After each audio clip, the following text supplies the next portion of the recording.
Charcoal, हो कोळसा असलेली हो हो टूथपेस्ट ज्याच्याने हो कदाचित कलरमध्ये दाताचा फरक पडतो आणि तो खरं बरोबर. पडतो. हो म्हणजे हो जाणवतं की 5-6 दिवस ब्रश केल्यानंतर थोडासा फरक झालेला पडलेला आहे. आहे. येस. किंवा आयुर्वेदिक टूथपेस्ट पण असतात हो किंवा आयुर्वेदिक हो पावडर आहेत. असतात जसं येस. विकोची. तुम्ही काय रेकमेंड करता? सो ह्याच्यामध्ये ना you have to be a little careful when it hmm, comes to especially charcoal based or hmm, whitening. Hmm, त्याचा ॲब्रेझिव्ह किंवा त्याचा फिलर कंटेंट हा हं, जास्त असतो. हं, सुरुवातीला कसं होतं की दातांवरती वर्षानुवर्ष जो स्टेन साठलेला आहे हं, तो गेल्यावरती they start looking whiter. So yes that is true to a certain extent, but if you keep on using them hmm. Enamel upgrade व्हायला लागतं. Okay. So that is not a long term solution. म्हणजे hmm, generally आम्ही हे कधी देतो हं. की बाबा आता घरी लग्न आहे, माझंच लग्न आहे, भावाचं लग्न हां, आहे, you are going to be photographed much, हां. प्लीज यूज दम.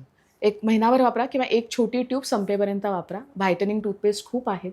सो हं, काही हरकत नाही वापरायला, पण त्याचं एक लिमिट ठेवा. हं, स्टेन रिमूव्हल करता दे आर वंडरफुल. हं, नक्की काम करतात. आता आपल्याकडे काही जणांना ना खूप चहा कॉफीची पण सवय आहे ना, हं, सो त्यांनी ते जरूर वापरावं.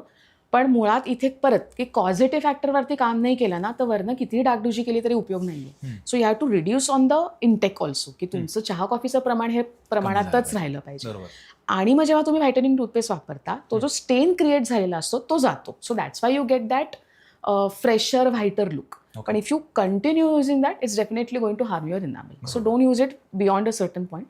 डिसेन्सिटायझिंग टूथपेस्टचं पण तसंच आहे. हं, आता काही लोकांचे ते प्रमाण खूप कमी आहे. सो आधीच क्लॅरिफाय करते की हं, एस्पेशली सिनियर सिटिझन्समुळे वी सी हं, की सेन्सिटिव्हच दात असतात हं, हं, त्यांचे. सो त्यांनी ती परपेच्युअली वापरणं मेक सेन्स. हं, पण आता सपोज थंडीमध्ये ना आपल्याला खूप आमच्याकडे खूप पेशंट येतात की थंडी सुरू झाली की 2 आठवड्यात पेशंट येतो की डॉक्टर अहो दुखतंय हो, हं, सेन्सिटिव्हिटी वाटते, चहा सकाळचा घेता येत नाहीये. हं, तेव्हा कारण असं होतं की आपलं इंटरनल आणि एक्सटर्नल टेम्परेचर ह्याच्यामधला जो ड्रॉप असतो ना हा हं, खूप वाढतो. हं. किंवा I don't know if you have ever experience this की जेव्हा we are flying at a very high altitude हो. You might feel sensitivity, correct, दात दुखतात. त्याचं करेक्ट. कारण ते असतं की प्रेशर फेनॉमिनन ॲक्ट करतो. सो यावं मगाशी लागतं. जे मी फ्लुइड मेन्शन केलं hmm, that is known as a dentinal tubular fluid किंवा हं, त्याचे टेक्निकल नेम्स आहेत. हं, सो ते जेव्हा फ्लुइड कॉम्प्रेस आणि डिकॉम्प्रेस होत आहे ना हं, त्याच्यामुळे ही सेन्सिटिव्हिटी आहे. So hmm, that is body's way of telling you की don't do what you doing. Hmm, so maybe the sensible thing to do will be की हं. गार पाण्याने नळाला जर का पाणी गार आहे त्यांनी चूळ भरू नका, थोडं वॉर्म करा त्यांनी वॉर्म भरा. करा.